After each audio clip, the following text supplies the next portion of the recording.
Oke, kita akan bahas juga beberapa saham. Jadi secara teknikalnya seperti apa, fundamentalnya seperti apa. Mungkin perlu yang teman-teman ingat ya, kayak market seperti ini kan, em, kalau kita lihat ini kan lebih karena sentimen dari GoTo ya teman-teman. Jadi GoTo ini lock up-nya kan itu dibuka.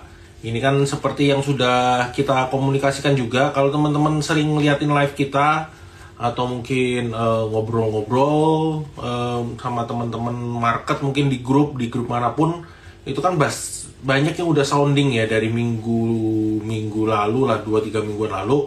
Hati-hati, nanti di akhir November itu kan lock up-nya GoTo dibuka, dimana pas lock up-nya dibuka free float market cap, free float saham beredarnya ya, itu yang semula kan free floatnya itu yang di masyarakat 3%-an, jadinya free floatnya jadi 60-an% teman-teman.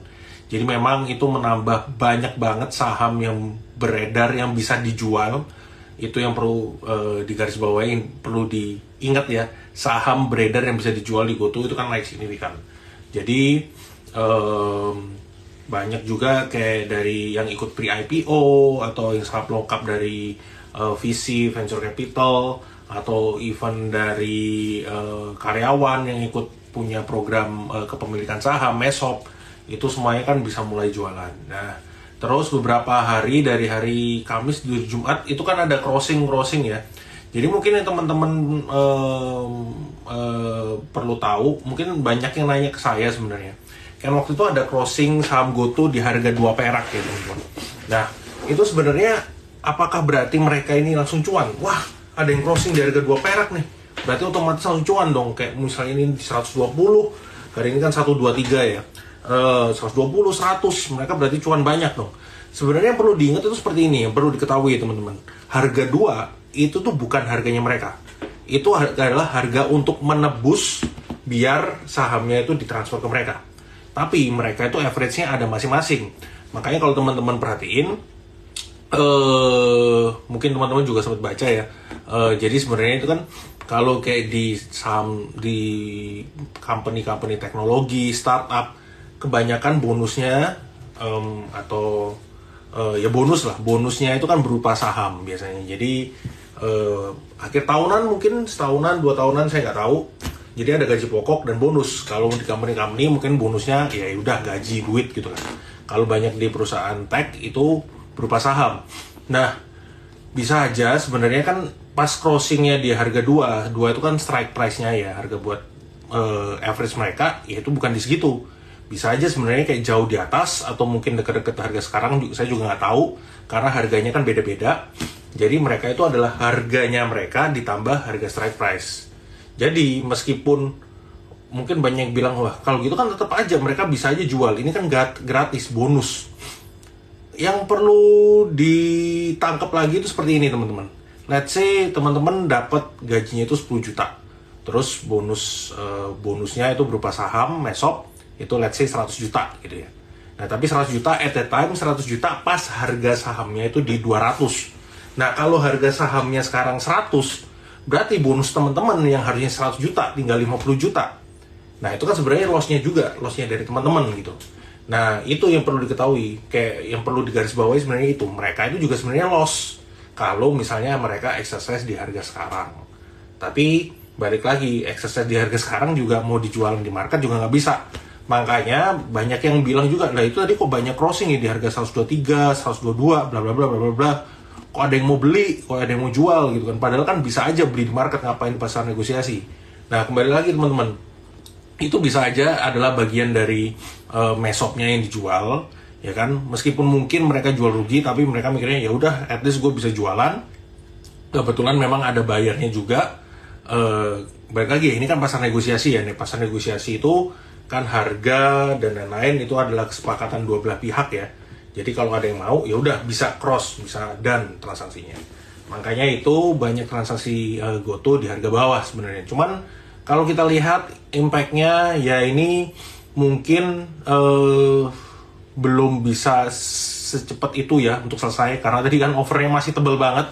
Terakhir itu GoTo tadi tutupan overnya masih, tadi tutupan masih 500 ribuan. Oh iya. Oh 5 juta masih 5 juta lot, bukan 500.000. Oke ya, jadi sebenarnya tadi kejadiannya dannya ya bisa kita bilang mungkin ya kita menunggu beberapa hari lah. Kalau teman-teman yang mau coba spekulasi, menurut saya better jangan dulu. Kita coba ngeliatin saham-saham lain, kita ngeliatin sektor yang lainnya. Ya sebenarnya ini juga yang membuat kayak saham-saham sektor lainnya itu, sektor teknologi lainnya terkoreksi.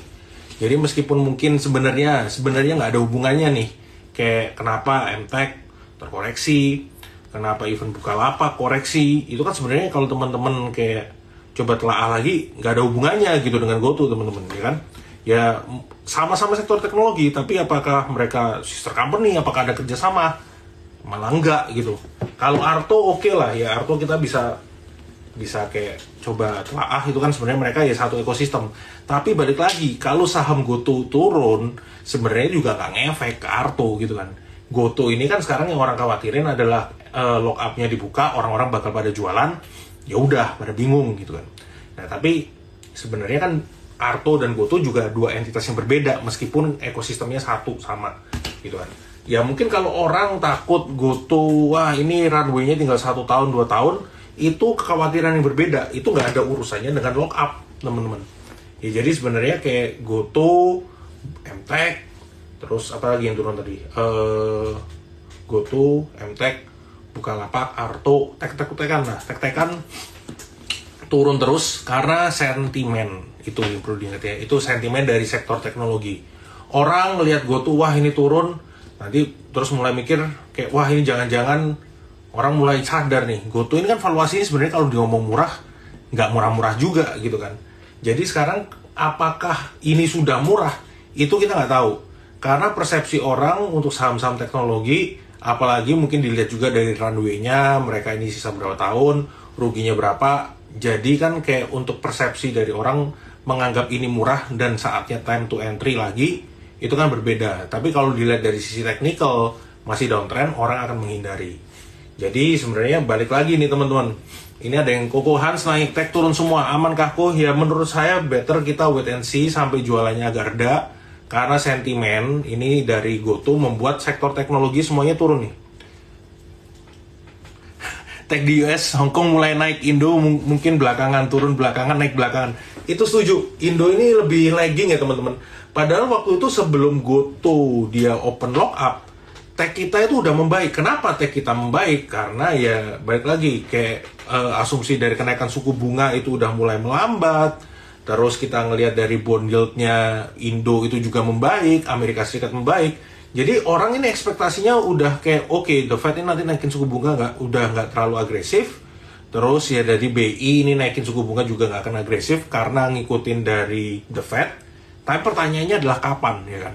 Kapannya ini kita nggak tahu nih teman-teman.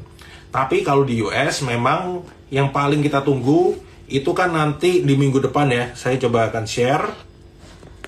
Ini sebenarnya ada agenda yang cukup menarik nih teman-teman. Nanti untuk US nih, ini di tanggal 13 ya, itu ada data inflasinya Amerika Serikat, di mana ini adalah salah satu yang paling cukup penting nih teman-teman. Ini adalah yang ditunggu ya. Kenapa ditunggu? Karena balik lagi, setelah kita ngelihat nanti angka inflasi dari Amerika Serikat, itu kan baru kita tahu nih arahnya kemana. Itu nanti Selasa 13 Desember. Jadi expectation-nya kan dari 7,7 untuk year on year-nya, core-nya di 6,3. Nah, ini yang cukup penting nih teman-teman. Kenapa cukup penting? Karena kan The Fed udah ngomong, sebenarnya Jerome Powell minggu lalu udah kasih kisi-kisi lah. Ya kemungkinan kenaikan suku bunga di Amerika Serikat itu udah nggak terlalu agresif lagi, ya kan? Ya kemungkinan ya masih akan naik, tapi udah nggak 75 basis point. Kan kemarin-kemarin tuh 75 basis point terus, nanti ekspektasinya itu di 50 basis point. Nah ini nanti setelah angka inflasi tanggal 13, di hari Kamisnya itu ada FOMC meeting, itu akan ada pengumuman suku bunga Amerika Serikat. Nah itu ekspektasinya kan udah dari 75 basis point jadi 50 basis point. Makanya forecastnya dari previousnya 4 menjadi 4,5 nih teman-teman. Jadi ekspektasinya akan ada kenaikan tetap, tapi naiknya itu sudah melambat dari 75 basis point ke 50 basis point. Apakah ini pasti akan terjadi? Balik lagi, salah satu yang ditunggu adalah ini, CPI. Nah, angka inflasinya ini adalah salah satu yang ditunggu teman-teman. Inflasi Amerika Serikat.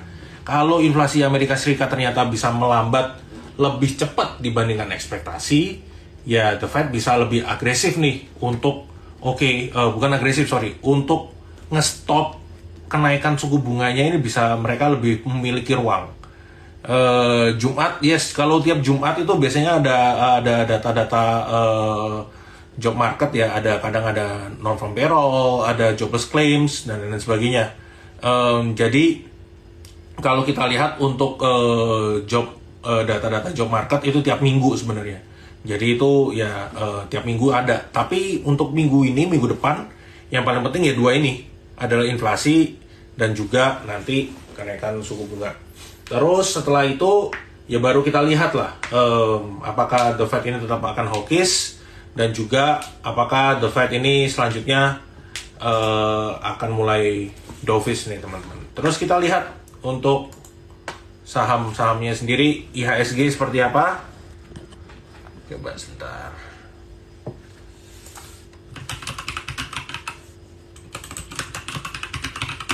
IHSG sebenarnya masih bergerak sideways teman-teman.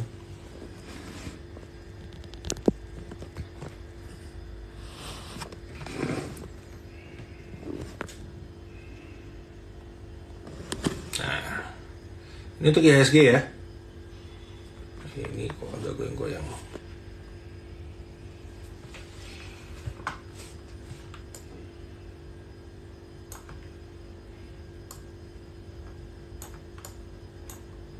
Yes, IHSG sebenarnya kalau kita lihat ini kan masih bergerak sideways. Ya GoTo akan kita bahas juga teman-teman sebentar ya habis ini. Jadi harap teman-teman bersabar, untuk GoTo kita akan bahas juga secara teknikal ya. Tadi kalau fundamentalnya, story-nya gimana kan kita udah bahas cukup panjang kali lebar. Ya intinya sih kemungkinan masih akan turun. Jadi kalau untuk IHSG ya, IHSG ini kan kemungkinan dia masih bergerak sideways nih teman-teman. Ini saya hapus dulu biar agak kelihatan ya. Jadi IHSG ini sebenarnya kan bergeraknya masih sideways. Ya kalau teman-teman perhatiin dia ya kemungkinan akhir tahun ini target dari tim research itu kan masih di 7.100. Tapi 7.100 kalau sekarang dari sekitaran kayak kan bolak-balik sini aja teman-teman, 7.000, 7.100 malah kayak nyampe 7.100. Jadi sebenarnya kalau upside-nya dari dekat support ke atas ini masih ada kayak 2-3%-an lah. Ya kan kurang lebih di situ area sideways-nya sekitar 2,5%. Ya kita lihat yang mampu sebenarnya untuk menggerakkan IHSG kalau menjelang akhir tahun.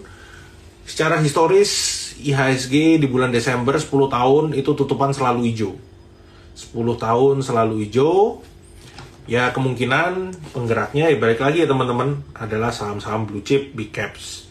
Nah saham-saham big capsnya apa aja? Ya banking, terus kalau kita lihat ya Telkom mungkin kita lihat, kita perhatikan ya Telkom sebenarnya kan hari ini juga agak ikutan turun, nggak agak lagi sih, lumayan ikutan turun karena sentimen dari GoTo ya. Anything yang GoTo related itu turun teman-teman. Jadi Telkom ini kan ada investment di GoTo, ini yang bisa teman-teman lihat ya. IHSG selalu positif di bulan Desember. Kalau teman-teman lihat di sini, di bulan Desembernya ini kan hijau terus ya seharusnya 10 tahun. Telkom ini ya kalau menurut saya segala sesuatu yang GoTo related teman-teman nggak usah terlalu agresif dulu. Kita lihat dulu sampai nanti GoTo-nya mereda, yaitu barulah kita bisa mulai lirik-lirik lagi nih. Untuk Telkom dia ini kan ada sebenarnya di sini tadi tuh dia ada gap. Kalau teman-teman perhatiin di sini ya, ini ada gap. Nah sekarang ini dia lagi coba kita lihat nih di 3840. Sekarang ini kan udah nutup gap, bisa mantul apa enggak atau belum. Kalau misalnya belum ya udah kita agak tunggu dulu sedikit. Support selanjutnya sebenarnya ada di sini. Di kisaran ini ya. Ini kan udah jebol nih. di kisaran 3780 sampai 3840. Yes, Telkom mengalami kerugian karena investasi di GoTo. Yes, betul. Tapi balik lagi ya, itu kan sebenarnya kerugiannya masih non cash. Apa itu artinya non cash? Ya sama kayak teman-teman punya saham gitu kan, masih floating loss, ya kan? Selama belum cut loss ya belum benar-benar loss, gitu, masih floating loss. Tapi ya orang mulai sentimen. Kalau kita ngeliat dari core bisnisnya sebenarnya kan fine-fine aja. Telkom itu on the right track. Mereka itu menambah porsi data terus dari IndiHome-nya, dan pelan-pelan itu kan porsi dari voice dan SMS itu kan berkurang ya. Jadi sebenarnya masih on track untuk Telkom. Kita lihat dia ini akan coba tes supportnya ya di 3840, dekat-dekat situ 3780, 3840. Itu untuk si Telkom. Terus habis itu BBCA, BBRI.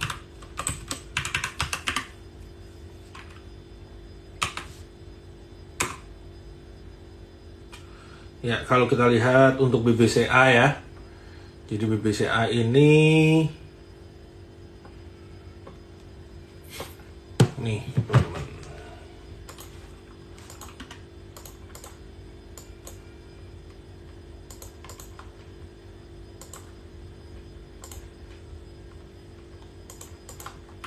BBCA ini kebetulan nih, mumpung kalau teman-teman yang lagi nyari kayak koreksi-koreksinya itu dekat 8550, 8750. Ini very good entry point untuk BBCA. Kapan lagi ya kan BBCA nunggu kayak koreksi. Ini sebenarnya upside-nya lumayan lah kalau kita coba nunggu-nunggu dari sini, sekitar 8% bisa dapat. Masuknya dicicil aja dekat-dekat 8750, 8550. Ini teman-teman bisa lakuin entry ya untuk BBCA nih.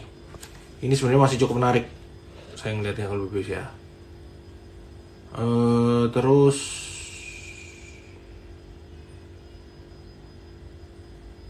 bentar kok mati. Nah, oke. Ya ini untuk BBCA. Terus tadi ada yang nanya indeks MNC jangan lupa ambil bonus akhir tahun. Setahu saya kalau MNC sih BABP ya. BABP ini mau red issue nih. Jadi bank-bank digital kecil-kecil ini kan pada red issue. BBYB ini udah announce. Terus Agro itu juga udah. Agro ini harga red issue-nya kan di 500. Nggak jauh dari harga sekarang. Jadi at least bank-bank ini udah mulai clear ya teman-teman. Untuk bank-bank digital ini kapan mereka akan melakukan red issue-nya. Jadi kan pada banyak yang melakukan red issue di bulan ini. Jadi ini kan untuk memenuhi kewajiban modal di setor minimal itu 3T. Jadi setelah ada punya 3T ya at least mereka bisa beroperasi seperti normal. Kalau enggak kan mereka akan turun kelas ke BPR ya teman-teman. Apakah itu nanti akan ada pelonggaran? Apakah dari harus bulan ini? Apakah diperpanjang? Tapi at least kalau kita melihat dengan mereka udah melakukan red issue sekarang, ya at least itu udah clear ya teman-teman. Itu untuk bank-bank digital. Jadi BABP ini sama, mereka juga akan melakukan red issue. Nih kalau kita lihat 104, 123. Koko Hans ini kayaknya dari tadi pingin ikutan live nih. Ini untuk bank-bank digital ya. 103, 128. Arto gimana nasibnya? Arto sama nih teman-teman.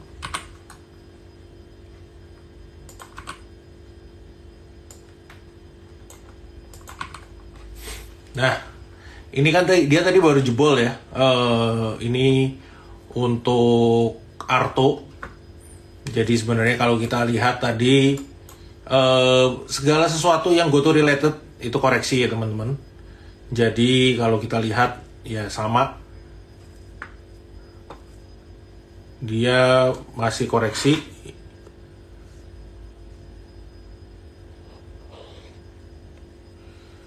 Kita tunggu aja sebenarnya kalau anything yang GoTo related 1-2 hari lah, kita tunggu sampai GoTo-nya mereda ya. Ini kalau GoTo-nya belum mereda ya menurut saya anything yang GoTo related ya teman-teman mungkin masuk ke saham-saham itu ya ujung-ujungnya nanti akan spekulasi.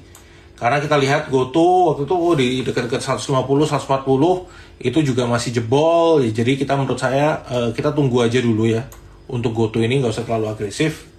Karena balik lagi ya teman-teman, ini selling pressure-nya belum selesai.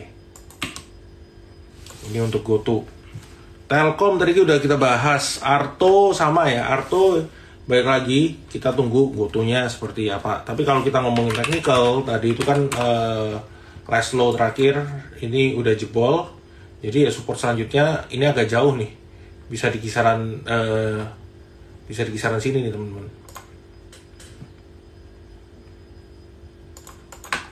37-an paling dekat ya.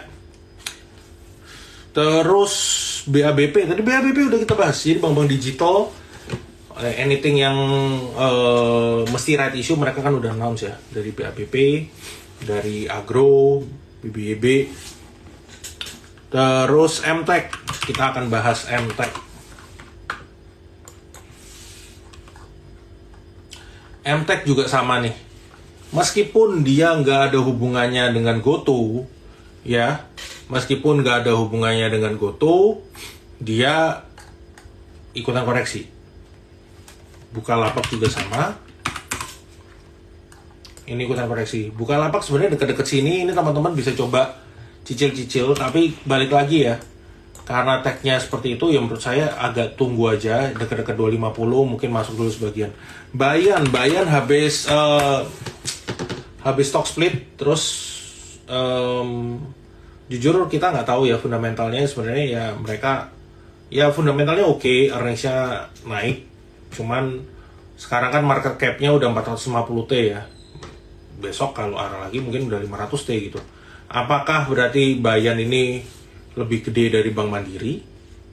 Apakah dia akan menyamai BBRI? Nah, kan pertanyaannya itu teman-teman. Dengan market cap segini, jadi sebenarnya gimana nih? Kalau menurut saya, ya secara fundamental mungkin menurut saya kurang pas ya untuk Bayan. BBYB setelah right issue kita coba lihat nih, harga pergerakan sahamnya masuk ke area support ya. Jadi sebenarnya ini better kita agak turunin dekat-dekat sini. Ini untuk supportnya, karena ya balik lagi untuk teknologi ini sentimennya lagi nggak oke semua karena kena GoTo. 675 715 untuk BBYB. Kars ini masih menarik. SMA kan kita bahas. Kars ini juga sebenarnya kan ini masih bergerak sideways nih. Kars ini masih bergerak sideways. Teman-teman bisa coba entry dekat-dekat 82. Bayan kok nggak masuk LQ45? Ya memang karena Bayan nggak liquid. LQ45 itu kan liquid 45. Kalau nggak liquid ya nggak masuk LQ45. ESA,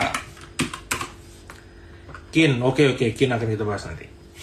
ESA ini sebenarnya ini teman-teman kalau perhatiin ya, dia bergerak sideways di sini, break, habis itu ada sideways di sini nggak kuat, ini masuk lagi. Jadi menurut saya kalau teman-teman mau bisa gunakan 930 1035, 930 1035 ini untuk teman-teman entry ya, di harga-harga segitu tuh teman-teman. Itu untuk si ESA.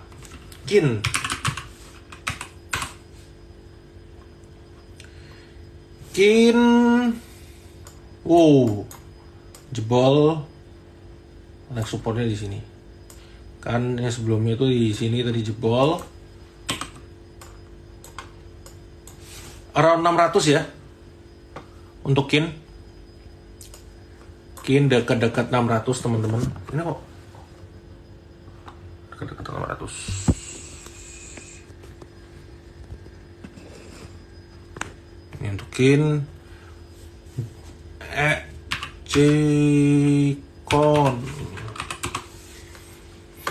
Jcon masih bergerak sideways, nggak kemana-mana nih dia.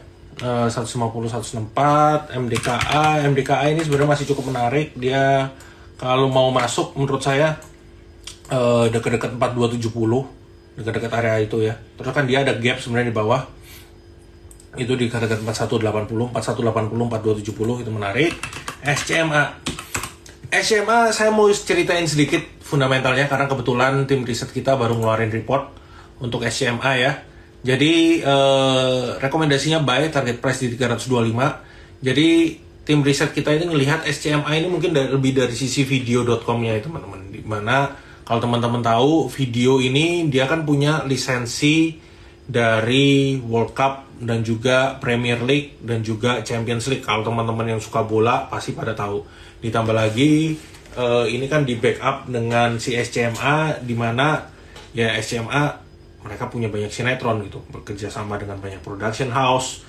Terus kalau teman-teman lihat mungkin di video sekarang ini banyak nih, ya kan, banyak konten-konten sinetron. Jadi mereka ini sudah menjadi one of the biggest OTT di Asia Pasifik, ya kan, dengan ya sekarang ini number of subscribernya itu kan juga udah naik signifikan ya teman-teman. Jadi kalau teman-teman lihat sebenarnya ini untuk di untuk dengan mereka keluarin budget yang cukup gede sebenarnya untuk kontennya World Cup itu kan tadi saya coba hitung kan, jadi dia itu keluarin sekitar 60 juta US dollar itu untuk World Cup, atau ya sekitar hampir 1 T. Itu kalau di laporan keuangan teman-teman ngelihat itu kelihatan ya, jadi cost-nya mereka naik. Tapi itu kan untuk World Cup tahun ini dan juga untuk yang tahun depan. Tahun depan itu kan ada U20 atau U23 ya untuk World Cup, di mana itu ada Indonesia tuh teman-teman. U20 di 2023. Di mana itu bisa jadi lebih rame karena ada Indonesia. Nah, di mana itu udah included di lisensinya yang tahun ini. Ya, jadi sebenarnya ini menarik. Nah, ini kalau teman-teman lihat interesting fact-nya juga, World Cup di video itu ada 14 juta unique watchers, unique viewers. Terus jadi sekarang kalau number of download-nya juga udah naik ya ke 60 juta download. Jadi menurut kita SMA ini masih punya potensi, tapi balik lagi karena sektor teknologinya semuanya lagi koreksi, dia juga ikutan. Itu sebenarnya kata kuncinya, karena sektor teknologinya lagi koreksi kena GoTo, dia juga ikutan koreksi teman-teman.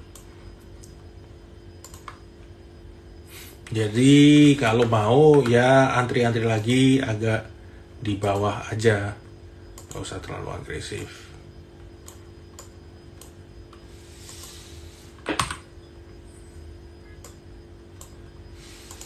Nih di 198 228 set ini U20 ya. Oh iya bener. Oke. Ya ini dekat-dekat 198 228 kalau untuk SMA. Terus BRMS masih sideways, nggak kemana-mana. Rangingnya di sini-sini aja nih kalau teman-teman lihat BRMS. Excel kita akan lihat, Excel ini sebenarnya dia udah mulai rebound ya. Jadi kan dia pas turun-turun terus rebound, dan juga ini kan tadi baru break dari MA20. Kita lihat nih bisa bertahan nggak?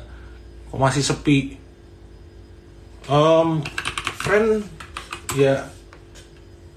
Friend ya mungkin memang sentimennya bukan lagi ke situ ya, karena untuk sektor telekomunikasi lagi belum ada flow lagi ke situ sih. Jadi makanya itu lagi sepi. Ramenya apa? Ya indeks belum rame.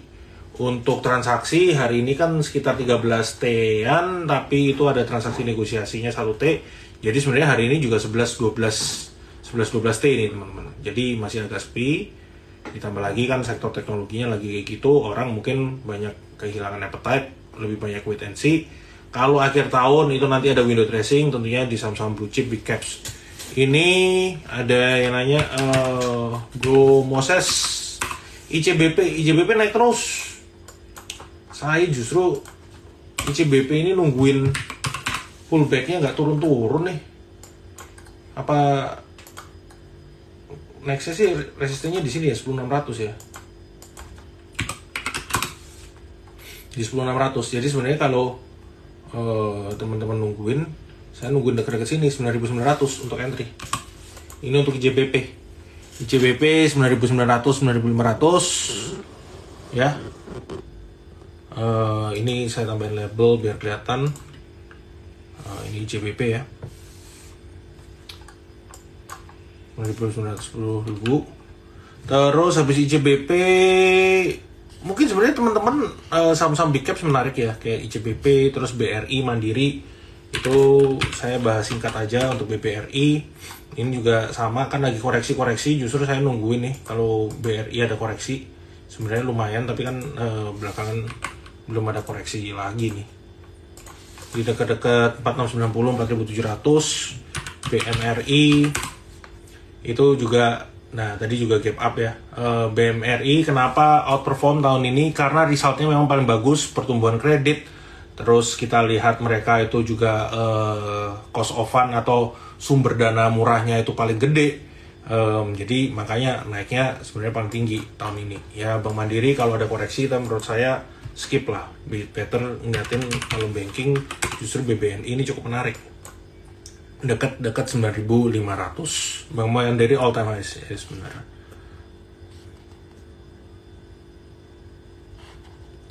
Saham properti SMRA ini cukup menarik ya. Saham properti kan sempat naik minggu lalu karena ada rotasi sektor ya. Jadi ada rotasi sektor ke sektor properti. Tapi kalau kita lihat ini kan kelihatannya dari volumenya, ketinggalan. Volumenya sempat naik, habis itu agak turun. Ya ini kan 2 hari terakhir agak turun ya. Tapi semua rekor menarik, dekat-dekat 610. Dekat-dekat 610 ini teman-teman bisa coba lakuin entry. Terus CTRA ini juga mirip-mirip ya, dekat-dekat 970. Ini teman-teman bisa lakukan entry untuk CTRA.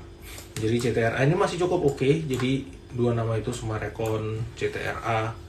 APLN skip, gimana sih? Nanggung agak koreksi dikit lah. Ini kan dia sebenarnya sempat bergerak sideways di sini nih. Sideways, kita tungguin dekat sini lah. Ya.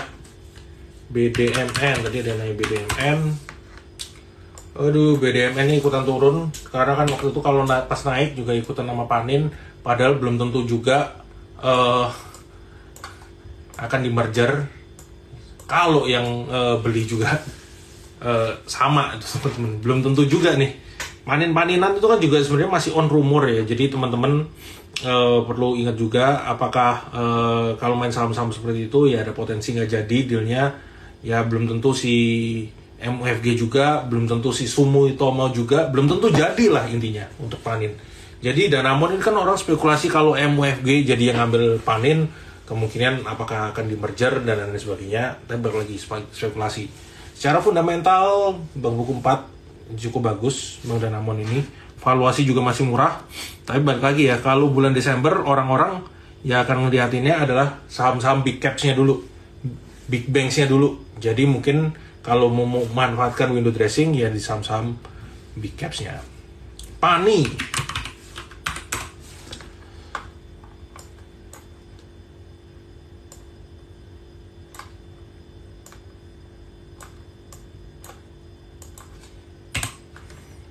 nih teman-teman ya, jadi PANI ini sebenarnya dia juga diambang, ini kan sideways di sini. Kalau jebol ya break, mungkin bisa tunggu agak bawah ya, tunggu agak bawahnya dekat-dekat sini nih di 860, bisa tunggu dekat-dekat 860. Terus INKP Tekim sebenarnya masih cukup menarik ya kan. INKP Tekim ya dekat-dekat 9725, ini masih cukup oke. Tekimnya, nah kalau gini sideways break ini terus sideways lagi ya. Menurut saya tunggu agak koreksi lagi aja dekat-dekat sini 7875 lah. Nanggung WH Bird Inco. Jadi kita akan bahas sedikit ya, China reopening. Jadi China reopening ini akan jadi nggak sih? China optimism fades, jadi orang-orang masih mempricinginkan ya kapan China ini akan reopen, seberapa cepat. Karena balik lagi, kalau China udah reopen, kegiatan ekonominya udah pulih, ya itu akan menguntungkan saham-saham permetalan. Kenapa? Ya mereka untuk di pabrik-pabriknya semuanya kan pakai ya, butuh metal-metalan untuk production. ADMR juga salah satunya, karena ADMR coking coal itu untuk mereka produksi metal kan butuh coking coal. Nah, ADMR ini pergerakannya juga masih di sini-sini aja, ranging dekat-dekat 1605, 1670 ini masih cukup menarik. Itu untuk ADMR.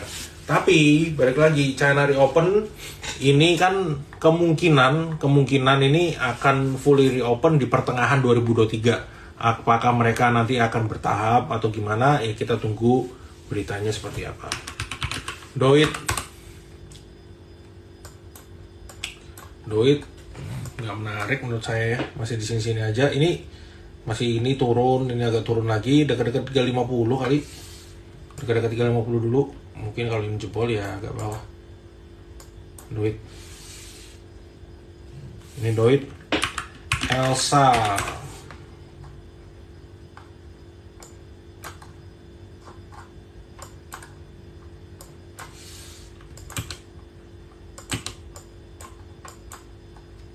dekat-dekat sini ya, 310, 340. Untuk Elsa, Medco ini cukup menarik. Earnings bagus, harga minyak cukup positif, OPEX kan nggak jadi ada naikin production dan lain sebagainya. Outlook masih cukup positif, jadi mereka kan akan fokusnya di upstream, ya kan. Cukup menarik sebenarnya untuk Medco. Secara teknikal kita coba lihat ya Medco. Ini Medco. Saya coba tungguin dekat-dekat sini 10.55 untuk masuk. Mina nggak bisa, gimana teman-teman mau skip? Mina skip. Naik terus ya, sebenarnya naik terus, tapi kalau saya sih skip ya, gap seperti ini. Terus kita akan bahas apa lagi? Akra ini sama saham-saham oilan ini cukup menarik, tapi dia kan juga balik lagi ya. Akra ini kan bergeraknya ranging. Ini ada resisten lagi di sini, ranging ya, dekat-dekat 1360 itu teman-teman bisa coba lakuin entry dulu sebagian ya. Akra ada dekat 1360 ya, benar nih, menarik nih Akra.